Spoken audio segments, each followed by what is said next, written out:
Sahabat Rema yang terkasih, hidup dipenuhi dengan perjuangan.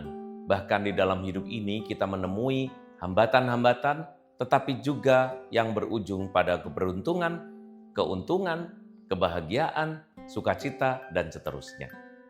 Bagaimana Anda bisa menangani hidup yang seperti ini?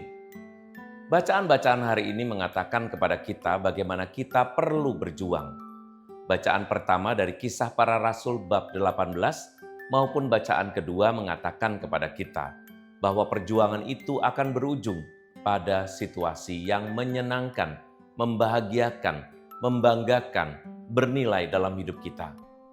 Dalam bacaan yang pertama, Paulus dan kawan-kawan juga mengalami hal yang sama.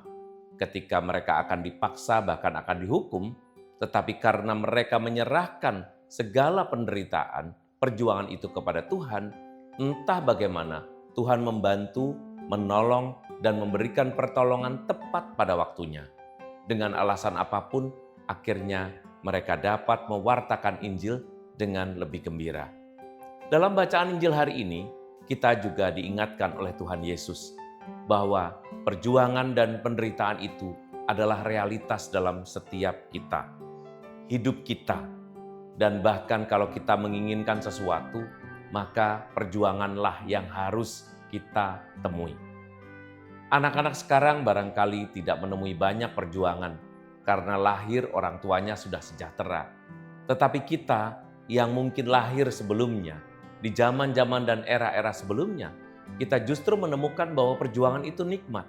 Kalau kita melihat ke belakang, menengok ke belakang misalnya, soal bagaimana dulu kita kesulitan makan, kesulitan hidup, harus berjuang, harus memfotokopi, harus belajar dari buku-buku, harus diskusi, harus bertanya pada guru-guru atau dosen. Dan sekarang ini jauh lebih baik, justru kita mempunyai kenangan yang baik atas perjuangan itu. Dalam hidup beriman juga Tuhan mengatakan itu. Bahkan Tuhan Yesus mengatakan bahwa orang yang melahirkan atau ibu yang akan melahirkan itu akan menderita sakit pada saat melahirkan.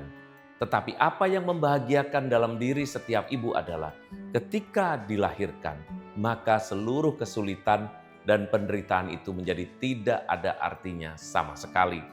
Mereka hanya akan mengingat bahwa saya berjuang dan saya merasa sakit, tetapi itu berarti sesuatu yang mendalam bahwa saya bisa menjadi seorang ibu dan berjuang bagi anak saya.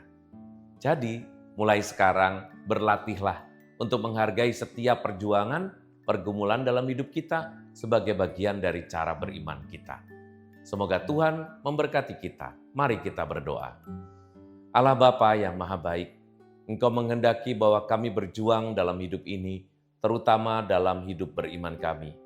Berkatilah kami agar hidup beriman kami ini memberi kesaksian bahwa perjuangan itu adalah hal yang baik yang harus kami pertahankan, supaya jika Engkau memberikan hadiah bagi kami dalam hidup ini, kami boleh berterima kasih dan bersyukur dan menawarkan perjuangan itu sebagai kesaksian yang hidup bagi saudara-saudari kami. Ini semua kami mohon dalam nama Yesus Kristus, Tuhan dan pengantara kami. Amin. Semoga Allah yang Maha Baik memberkati kita dalam nama Bapa dan Putra dan Roh Kudus. Amin.